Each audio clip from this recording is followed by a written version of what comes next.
Texas has a reputation for a lot of things. Big hats, bigger egos, and racism so ingrained, it might as well be in the state constitution. So when a Republican congressional candidate posts a video promising to kick every dirty Muslim out of Texas, it's barely even a headline. It's just another week in a state that's been perfecting white supremacy for over 200 years.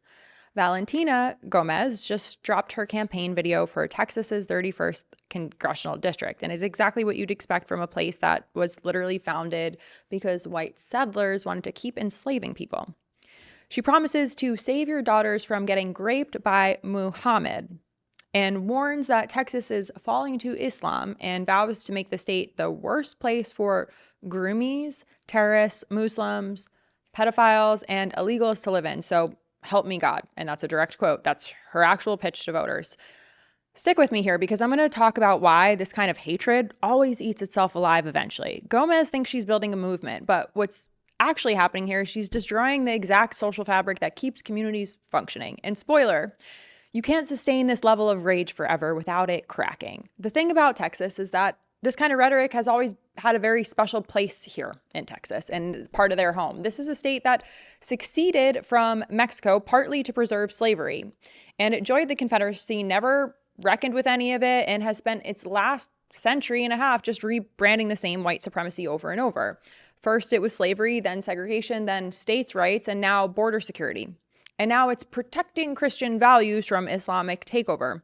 It's the same racism, new packaging. Texas has always needed an underclass to exploit and another to villainize. And right now it's Muslims. They're checking both boxes. The Islamophobia works in Texas because it taps into everything the state has always spent generations on building. Border hysteria about brown people invading Christian nationalism, and then treating America like a whites-only country with a pretty little cross on top, and economic systems that rely on exploited labor while convincing working-class white people that their enemy is immigrants, not their bosses, who are paying them poverty wages. Gomez isn't inventing this playbook. She's reading it louder than most people, and she has the guts to do so, and naturally, she wraps it all up in Jesus, because why not? Jesus Christ is the way, the truth, and the life. Do not use his name in vain, because that's exactly what this church is doing. Is using his name in vain. Okay, so storms into a church and screams at its people worshiping, who are presumably, based off of this video, perhaps participating in a prayer for queer people, participating in prayer with queer people, who fucking knows? But she's literally interrupting their worship to lecture them about using Jesus's name in vain. She's walking into somebody else's place of worship to yell about inclusion while her campaign is built on exclusion. Okay. When your brand is defending God's nation, suddenly racism is the right thing to do. And then there's this. And I'm officially 26 years old. You guys have seen me grow from somebody that was shy on camera to now confronting corrupt politicians, fighting Islam from taking over America, saving children, and catching pedophiles. Now, I need your help. There are people connected to the Epstein list that are pouring hundreds of thousands of dollars just so I don't get elected into Congress, because they know that I will go after the pedophiles that are hiding in very powerful places. So if you have the means, I ask you to please donate to my campaign. And if you don't, I simply ask that you pray for me. Help me save Texas, our children, and our future. This is her birthday video. She announces she's turning 26 and she's confronting corrupt politicians while becoming one herself with zero self-awareness. So she's so angry here. And the thing about this type of anger, like I said in the beginning, it doesn't hold up. I've been around these types of people. You can call it performative if you want, but really it all cracks under this one thing, reality. You can't go through life hating people because of the way they look or how they pray. That doesn't last long. What happens when your daughter's best friend is Muslim? Are you going to be mean to a child? What happens when you need surgery and the person saving your life prays 5 times a day? The kind of rage runs out real quick. And then there's this. It's that simple. Public executions for any illegal that rapes or kills an American. They don't deserve deportation. They deserve to be ended. I almost hesitate to even show you that video, so we might just show a clip. But essentially what happens there is she shoots a dummy tied to a chair, and she shoots it in the back of the head as if it's a immigrant. And she explains that criminals don't deserve deportation. They deserve public execution. This is very disturbing. And in Texas, it's what they do. This is what happens when your state, again, has spent 200 plus years telling people that they have the right to take justice into their own hands and shoot first and ask questions later. That whole cowboy mythology where white people get to decide who lives and dies on their land, stolen land. And they get to romanticize murder to prove that they're tough. What is this, a boys club? This is weird, pathetic, disturbing pick-me behavior. You're not edgy. This is desperate. And you're looking desperate for approval from people who will never probably ever even respect you. And then there's her main campaign video. Vote for me so we can kick every dirty Muslim out of Texas, save your daughters from getting raped by Mohammed, and protect our soldiers from getting murdered in broad daylight. Let me be very clear. We will make Texas the worst place for groomers, terrorist Muslims, pedophiles, and illegals to live in, so help me God. For me, this is just an election. But for you and your daughter, this is your life. Because Texas has only gotten more Muslim under these weak Republicans. New York City already fell to Islam. So did Michigan and Minnesota. And you're next in line. If Texas falls to Islam, it's simply because you didn't vote correctly. God bless you all. It's full of religious hatred, platforming on mass deportations, and warning about a Muslim takeover. She says New York, Michigan, and Minnesota have already fallen into Islam. And Texas is next, unless you vote to elect her, which is kind of a little bit of a Trump playbook, fake crisis, dehumanize a group, and position yourself as the hero. Valentina Gomez is Colombian.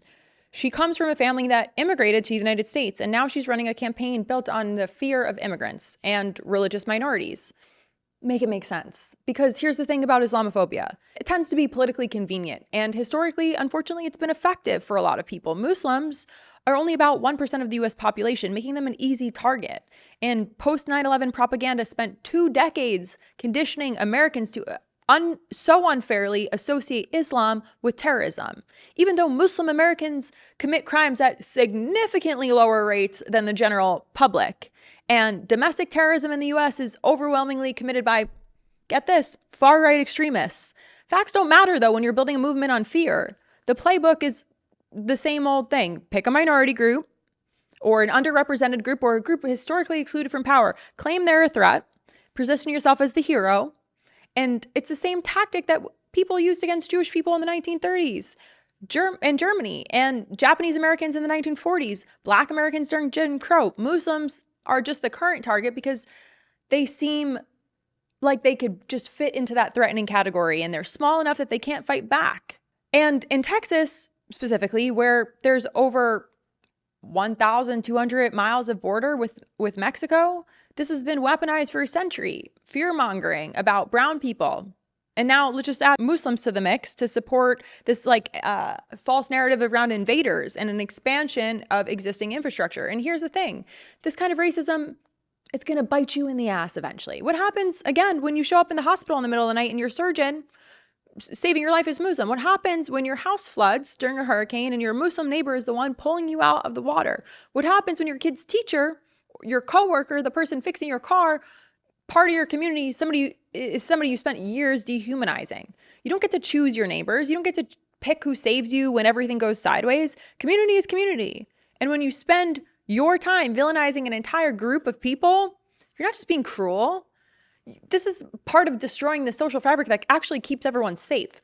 But like Gomez, you never really think that far ahead when you're that problematic. They're too busy performing hatred. And Texas always needed somebody to villainize. The entire state economy was built on exploited labor, enslaved people. And then sharecroppers. Now undocumented immigrants are their victim. And white nationalism protects the system by convincing working class people that their enemy is brown immigrants, not the bosses who are stealing their work and paying them poverty wages. When Greg Abbott performs his border stunts, when the legislature bans books about racism, when the textbooks try to claim that Civil War wasn't about slavery, all of that gives people like her permission to be openly fascist and to be openly racist and uncloseted in that hatred. The government itself is invented in white supremacy in this country, so everyone else gets to just participate in it too, it seems. Texas is eating this up. The state has spent years perfecting this whole bit. Racism, Christian nationalism, love and guns, romanticizing vigilante violence, and politicians who have built careers on border hysteria. Gomez isn't an outlier here. She's the logical conclusion of everything Texas has been building for 200 years. The most disturbing part isn't even Gomez herself. It's the silence, that there's no Republican leadership condemning her, no party officials drawing a line. When a candidate can advocate for religious purges and public executions on camera and face zero pushback, this is not fringe anymore. We're watching the mainstreaming, the uncloseting of fascism in a state that's been practicing it since before it was even a state. But here's what I can actually believe. I believe you can't live in a state and represent people while only speaking to one specific type of person. Sure, there are instances where it works for a minute, but those days are numbered. Case in point, Marjorie Taylor Greene seeing herself out. If you want to hold public office, you have to represent all the people, not just a select few of them, and no amount of political positioning will change your identity or how you move through the world. I say this as a white person who is inherently privileged because of the way I look and the color of my skin. And no matter what happens to me behind the scenes, how I move through this world is different. And that's not fair. Then the same goes for Gomez. She can perform all this hatred she wants, but she's still a woman in a party that has historically not made a lot of space for people like her. And unless they're willing to throw everything else out and throw it all under the bus, eventually that's going to catch up to her. Gomez is betting that fear, violence, and open bigotry will win votes in Texas. And based on the state's history, she might win this time, but the strategy has an expiration date. And when you watch it run out, you're left with just a bunch of damage you caused in a community you destroyed for attention. Like, just pray however you want, leave Jesus out of it. Like, don't talk. I don't need that in my life.